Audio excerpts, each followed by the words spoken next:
Halloween, trick-or-treating. It's something that should be innocent and as non-frightening as can be, except for the creatures you imitate. There should be nothing scary about going around a neighborhood and getting candy. And often, a lot of our fears around this are unfounded. You will be watching during this video a old Halloween safety film from 1977, exactly 3 years after what we're about to talk about happened.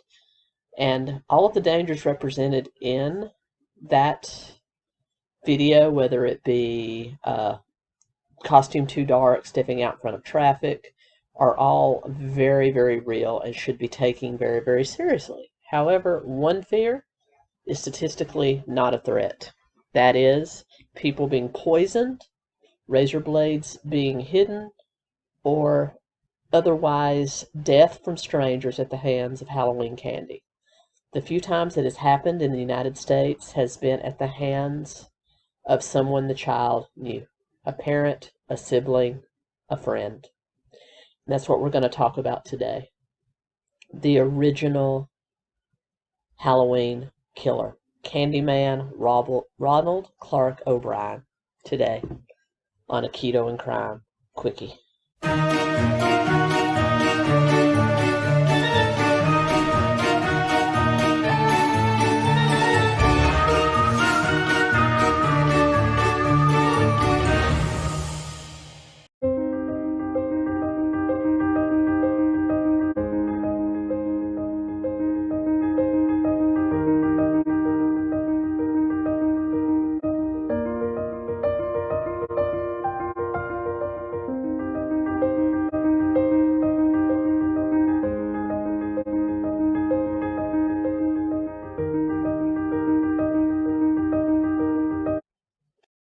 Ronald Clark O'Bryan was born in Texas in 1944. Not much is known about him. However, we do know that between his graduation from high school and the time of this crime, he was experiencing a lot of financial problems, as well as it was discovered at the time this crime occurred that he had changed jobs 21 times in 10 years. Now, that's an average of just over 2 jobs per year, which is way above the average, especially in the 70s. This was the time where most people got a job and stayed with one company for many, many years. Job hopping was definitely a negative, unlike today where it's kind of necessary. However, at the time this crime occurred, O'Bryan was living with his wife Deneen in Deer Park, Texas, a suburb of Houston, Texas, with their 2 children, Timothy, who would be the victim of this crime, born in 1966, and daughter Elizabeth, born in 1969. He was working as an optician, which is an eyeglass maker and adjuster for Texas State Optical, a very large eye chain in Texas at the time, and I believe still today, and he was a deacon at Second Baptist Church. This crime would take place on October 31st, 1974. When O'Bryan took both of his children to another Houston suburb known as Pasadena, Texas, which was a little more high-end. He figured, more high-end, better candy. And he and his family actually ate dinner at the home of a family friend before going trick-or-treating. And that friend, Jim Bates, would be an intricate witness later on. But Ronald, Timothy, Elizabeth, and Jim Bates and his son went out trick-or-treating in Pasadena after they had finished dinner. At one point during the night, they came to a very large house. As I said, this was a very upscale type of neighborhood that was very dark. And normally when a house is dark, it means don't come here, no candy to be had. But they did decide to go knock. After knocking for a few minutes, they realized no one was at home, and so Jim took the 3 children and started on his way, but Ronald said, "Hey, I think somebody might be here. I would like to wait and see," which is really weird. Why would you continue to trespass and knock on a door? But anyway, so Jim Bates, like I said, this is the 70s, very different type of atmosphere than you would find today. So they went along on their way, and a few minutes later, Ronald approached them running, saying, "Hey, somebody came to the door. They were really rich, and they gave us these." And in his hand was at least 5 to 6 22-inch large Pixy Stix. These are not the little bitty ones that you see in paper, you know, the little sweet tart-like powder in the little paper tubes. This was one of the large ones that are almost as tall as a child.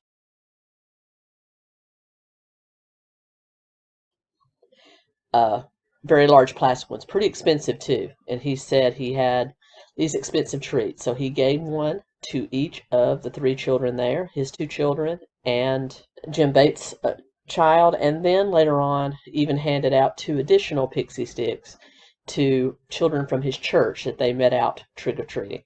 No one really thought anything about it. They finished their trick-or-treating and went home. When they went home, anxious to get everybody in bed so that he could be at work the next day, Ronald told the children they could each select one treat to eat before bed and the rest would have to be saved for another time. According to the police reports, Ronald immediately told him that Timothy chose the Pixy Stick.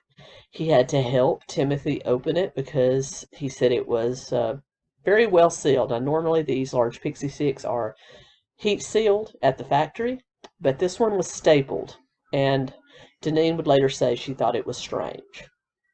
So he did help Timothy open the Pixy Stix, and Timothy immediately took a big mouthful of it, saying that it tasted bad. And so instead of checking it, he just gave his son some Kool-Aid to wash the bad taste out of his mouth, and they decided to go on with their evening. Within minutes of swallowing the powder, Timothy became quite ill, clutching his stomach. He ran to the bathroom and began vomiting. His father held him, and in the middle of vomiting, he began to convulse and died in his father's arms. Police and ambulance were immediately called, but an hour later, he was pronounced dead at the nearby hospital. Part of the police investigation would to be contact Jim Bates and find out if his son still had the Pixy Stix as well as his daughter, which was one of the children that Ronald had given one of the Pixy Stix to, still had their Pixy Stix as well as Elizabeth, Ronald's daughter. They, of course, took these Pixy Stix and they immediately asked who the other child was that had one. They went and immediately questioned that boy's parents and said that they had suspicion that something might be wrong with the Pixy Stick. So immediately the parents ran to the Halloween candy. Not seeing the Pixy Stix, they panicked, ran to their child's room, but thank goodness that the child had not been strong enough to break the staple that, of course, that Ronald had to help his son with, and that saved that boy's life. They analyzed all the Pixy Stix and realized that the first 2 inches of powder had been replaced with cyanide. Now, cyanide is a very potent poison. It kills instantly. It's called the spy's poison because during World War II, spies would often keep a cyanide capsule in the back of their mouth, and if they were captured, they would bite down onto it, killing themselves instantly. It's very quick, is very painful, causes a variety of different symptoms, and it is very potent. It just takes a capsule full to kill a grown man of over 200 pounds in body weight, and the first 2 inches of this 22-inch Pixy straw had been replaced with cyanide. Literally enough cyanide to kill 4 grown men, possibly more, had been given to this child. Of course, they started an investigation. They asked where the Pixy Stix came from, and Ronald told them it came from one of the houses, so they took both Jim Bates and Ronald back around, and they could not pinpoint the house that the Pixy Stix came from until they finally came to a very large house, and Ronald said, "That's the one." They immediately pulled the records on the house and found that it belonged to Courtney Melvin, an air traffic controller that worked at William Hobby Airport in Houston. He had an airtight alibi. He said, first of all, he never purchased any Pixy Stix. There was no evidence of Pixy Stix anywhere in his house. And he had also been at work that evening with over 200 witnesses who saw him at the traffic control tower at the airport that evening. So he was immediately exonerated. This put the parents immediately on the radar of the detectives, and they began digging into his past, showing a barrage of financial issues, over $100,000 in debt that had to be paid by the end of the year, or they were going to lose their house, as well as cars, everything. The fact he had lost 21 jobs in 10 years, and the fact that his current employer was about to fire him as well. So they began digging and eventually uncovered 2 life insurance policies on each of his kids, starting out at $10,000, but they had been systematically raised to $50,000 each on each of his children not long before Halloween. Ding, ding. They found an adding machine tape where the exact amount of his debt would equal the exact amount of the 2 life insurance policies. In addition, he had been attending community college classes, and after questioning some of his classmates and instructors, they found that he had been asking weird questions in chemistry class about cyanide and other poisons. Remember, this is before the days of the internet, and they discovered that after finding out cyanide was one of the more lethal poisons out there, he had gone to try to purchase some at a chemical company and found that the least amount he could purchase at the time was at least 2 pounds of cyanide. They questioned the clerks at a nearby Houston chemical company, who did not remember his face, but did remember he had on a blue lab coat. And again, another ding ding, as that was the uniform worn by the opticians at his place of employment. He was arrested shortly thereafter and placed on trial in May of 1975. The number 1 witness in the trial was Jim Bates and his wife, Deneen, who immediately filed for divorce. And he was found guilty. Most of today's testimony came from Jimmy Bates, a close friend of the O'Bryan family. Bates said that before Halloween, O'Bryan asked if he could bring his children over to trick-or-treat with the Bates children on Halloween night. Both families ate dinner together, and then the fathers took the children trick-or-treating. Bates said O'Bryan went to one house where no one appeared to be home, and after the children had scampered ahead to the next house, O'Bryan came off the front porch carrying the Pixy Stix. All of his appeals exhausted, he was executed in 1984 in Texas, with, of course, protesters outside wanting him to be, one of his death sentence to be commuted, while others wanting him to be killed on the other side.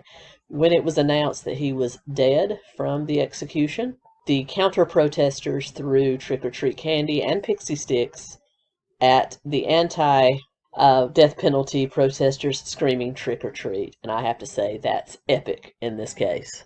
Definitely. So everyone, this is the original origins of why we so often consider Halloween candy a possible danger. Why so many people don't take their children trick-or-treating anymore, and why so many churches and other civic organizations are doing the more trunk-or-treat type activities with parents that you know. There's not as much stranger danger as you think, particularly now with all the surveillance that we have in our lives. But at the time, I can imagine it was scary, but rest assured, the only cases of this happening in the country, in the United States, and I believe in Canada as well, is people that are connected to the child, like a parent or a friend. Still a sad situation. Rest in peace, Timothy. And with that being said, that is the story of the Candyman killer. Until next time, Keto and Crime.